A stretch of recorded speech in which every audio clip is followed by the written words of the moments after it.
Chapter 16. As no objection was made to the young people's engagement with their aunt, and all Mr. Collins's scruples of leaving Mr. and Mrs. Bennet for a single evening during his visit were most steadily resisted, the coach conveyed him and his 5 cousins at a suitable hour to Meryton, and the girls had the pleasure of hearing, as they entered the drawing-room, that Mr. Wickham had accepted their uncle's invitation, and was then in the house. When this information was given, and they had all taken their seats, Mr. Collins was at leisure to look around him and admire, and he was so much struck with the size and furniture of the apartment that he declared he might almost have supposed himself in the small summer breakfast-parlour at Rosings, a comparison that did not at first convey much gratification. But when Mrs. Phillips understood from him what Rosings was, and who was its proprietor, when she had listened to the description of only one of Lady Catherine's drawing-rooms, and found that the chimney-piece alone had cost £800, she felt all the force of the compliment, and would hardly have resented a comparison with the housekeeper's room. In describing to her all the grandeur of Lady Catherine and her mansion, with occasional digressions in praise of his own humble abode, and the improvements it was receiving, he was happily employed until the gentlemen joined them, and he found in Mrs. Phillips a very attentive listener, whose opinion of his consequence increased with what she heard, and who was resolving to retail it all among her neighbours as soon as she could. To the girls, who could not listen to their cousin, and who had nothing to do but to wish for an instrument, and examine their own indifferent imitations of china on the mantelpiece, the interval of waiting appeared very long. It was over at last, however. The gentlemen did approach, and when Mr. Wickham walked into the room, Elizabeth felt that she had neither been seeing him before nor thinking of him since with the smallest degree of unreasonable admiration. The officers of the shire were in general a very creditable gentlemanlike set, and the best of them were of the present party, but Mr. Wickham was as far beyond them all in person, countenance, air, and walk, as they were superior to the broad-faced, stuffy Uncle Phillips, breathing port wine, who followed them into the room. Mr. Wickham was the happy man towards whom almost every female eye was turned, and Elizabeth was the happy woman by whom he finally seated himself, and the agreeable manner in which he immediately fell into conversation, though it was only on its being a wet night, made her feel that the commonest, dullest, most threadbare topic might be rendered interesting by the skill of the speaker. With such rivals for the notice of the fair as Mr. Wickham and the officers, Mr. Collins seemed to sink into insignificance. To the young ladies he certainly was nothing, but he had still at intervals a kind listener in Mrs. Phillips, and was, by her watchfulness, most abundantly supplied with coffee and muffin. When the card-tables were placed, he had the opportunity of obliging her in turn by sitting down to whist. "I know little of the game at present," said he, "but I shall be glad to improve myself, for in my situation in life—" Mrs. Phillips was very glad for his compliance, but could not wait for his reason. Mr. Wickham did not play at whist, and with ready delight was he received at the other table between Elizabeth and Lydia. At first there seemed danger of Lydia's engrossing him entirely, for she was a most determined talker, but being likewise extremely fond of lottery tickets, she soon grew too much interested in the game, too eager in making bets and exclaiming after prizes, to have attention for any one in particular. Allowing for the common demands of the game, Mr. Wickham was therefore at leisure to talk to Elizabeth, and she was very willing to hear him, though what she chiefly wished to hear she could not hope to be told, the history of his acquaintance with Mr. Darcy. She dared not even mention that gentleman. Her curiosity, however, was unexpectedly relieved. Mr. Wickham began the subject himself. He inquired how far Netherfield was from Meryton, and after receiving her answer, asked in a hesitating manner how long Mr. Darcy had been staying there. "About a month," said Elizabeth, and then, unwilling to let the subject drop, added, "He is a man of very large property in Derbyshire, I understand." "Yes," replied Mr. Wickham. "His estate there is a noble one, a clear 10,000 per annum. You could not have met with a person more capable of giving you certain information on that head than myself, for I have been connected with his family in a particular manner from my infancy." Elizabeth could not but look surprised. "You may well be surprised, Miss Bennet, at such an assertion, after seeing, as you probably might, the very cold manner of our meeting yesterday. Are you much acquainted with Mr. Darcy?" "As much as I ever wish to be," cried Elizabeth very warmly. "I have spent 4 days in the same house with him, and I think him very disagreeable." "I have no right to give my opinion," said Wickham, "as to his being agreeable or otherwise. I am not qualified to form one. I have known him too long and too well to be a fair judge. It is impossible for me to be impartial. But I believe your opinion of him would in general astonish, and perhaps you would not express it quite so strongly anywhere else. Here you are in your own family. Upon my word, I say no more here than I might say in any house in the neighbourhood, except Netherfield. He is not at all liked in Hertfordshire. Everybody is disgusted with his pride. You will not find him more favourably spoken of by any one. I cannot pretend to be sorry, said Wickham, after a short interruption, that he or that any man should not be estimated beyond their deserts. But with him I believe it does not often happen. The world is blinded by his fortune and consequence, or frightened by his high and imposing manners, and sees him only as he chooses to be seen. I should take him, even on my slight acquaintance, to be an ill-tempered man. Wickham only shook his head. I wonder, said he at the next opportunity of speaking, whether he is likely to be in this country much longer. I do not at all know, but I heard nothing of his going away when I was at Netherfield. I hope your plans in favour of the Blankshire will not be affected by his being in the neighbourhood. Oh, no, it is not for me to be driven away by Mr. Darcy. If he wishes to avoid seeing me, he must go. We are not on friendly terms, and it always gives me pain to meet him, but I have no reason for avoiding him but what I might proclaim before all the world, a sense of very great ill-usage, and most painful regrets at his being what he is. His father, Miss Bennet, the late Mr. Darcy, was one of the best men that ever breathed, and the truest friend I ever had, and I can never be in company with this Mr. Darcy without being grieved to the soul by 1,000 tender recollections. His behaviour to myself has been scandalous, but I verily believe I could forgive him anything and everything, rather than his disappointing the hopes and disgracing the memory of his father. Elizabeth found the interest of the subject increase, and listened with all her heart, but the delicacy of it prevented further inquiry.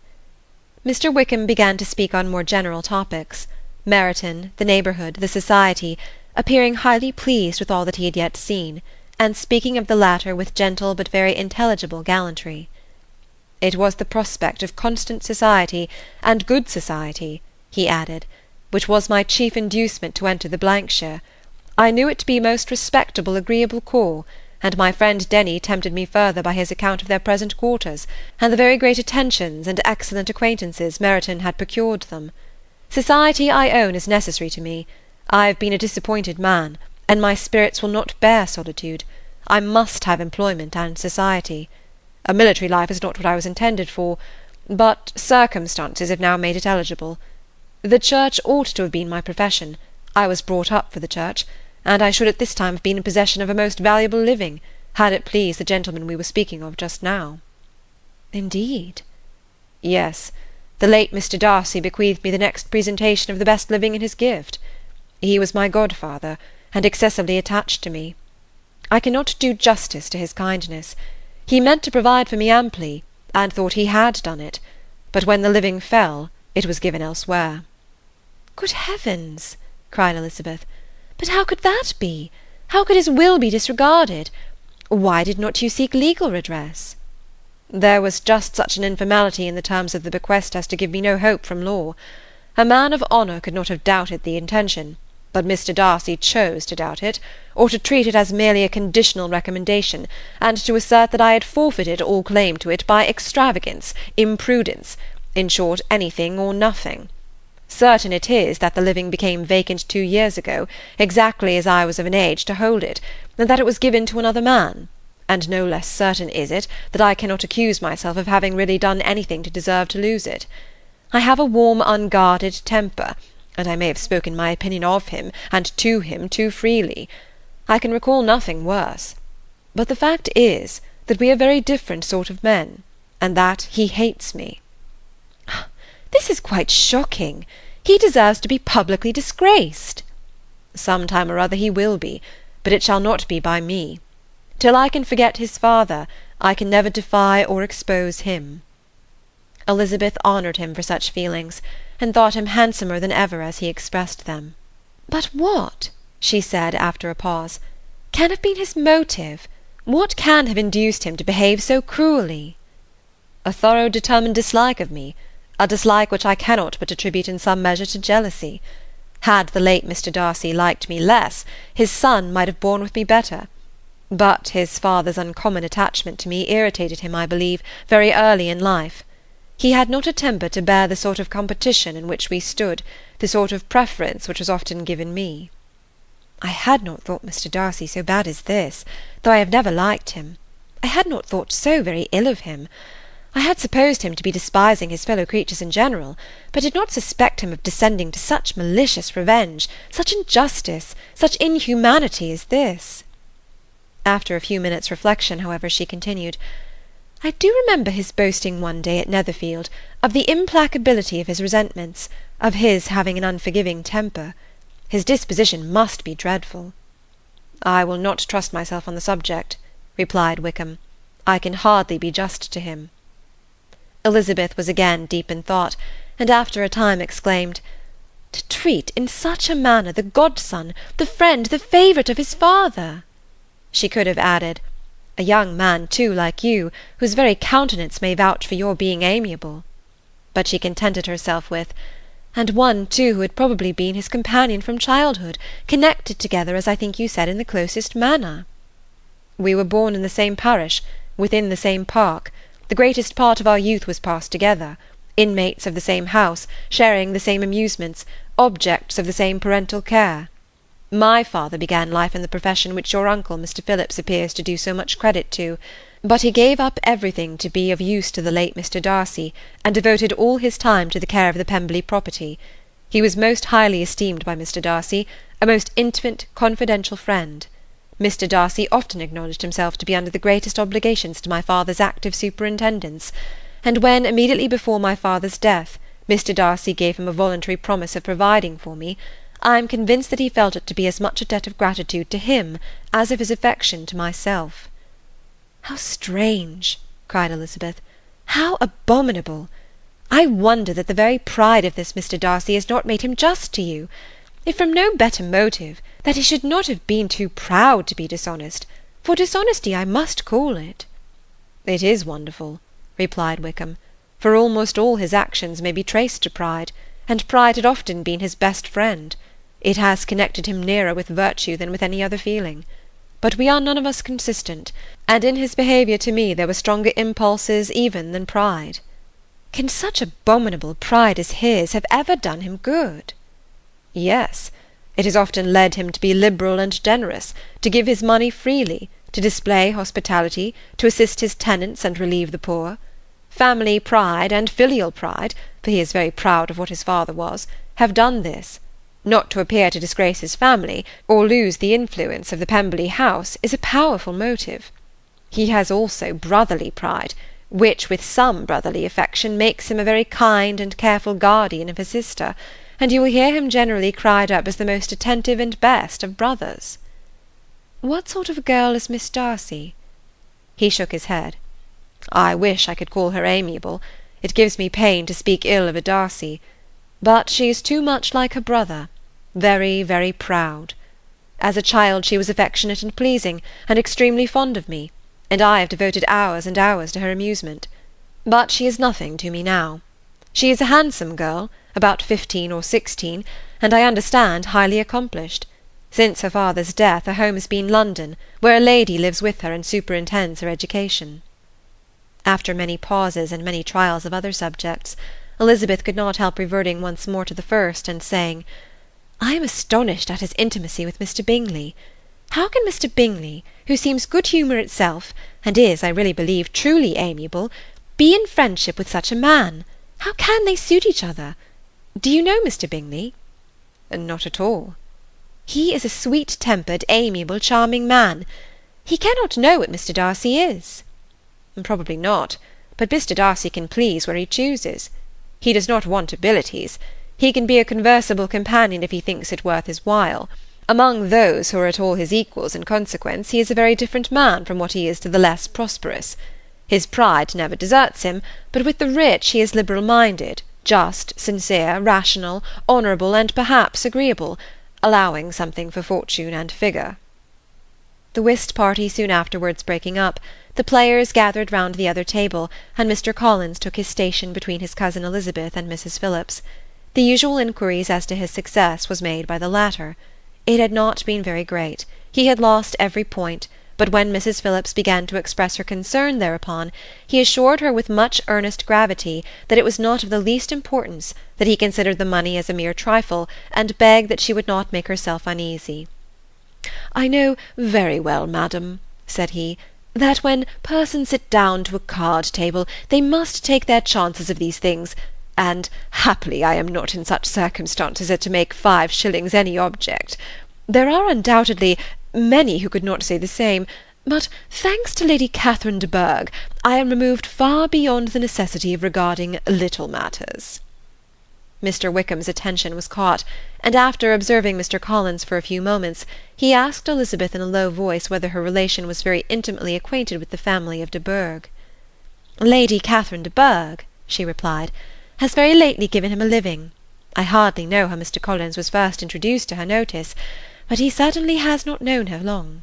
"You know, of course, that Lady Catherine de Bourgh and Lady Anne Darcy were sisters. Consequently, she is aunt to the present Mr. Darcy." "No, indeed, I did not. I knew nothing at all of Lady Catherine's connections. I never heard of her existence till the day before yesterday." "Her daughter, Miss de Bourgh, will have a very large fortune, and it is believed that she and her cousin will unite the 2 estates." This information made Elizabeth smile, as she thought of poor Miss Bingley. Vain indeed must be all her attentions, vain and useless her affection for his sister and her praise of himself, if he were already self-destined for another.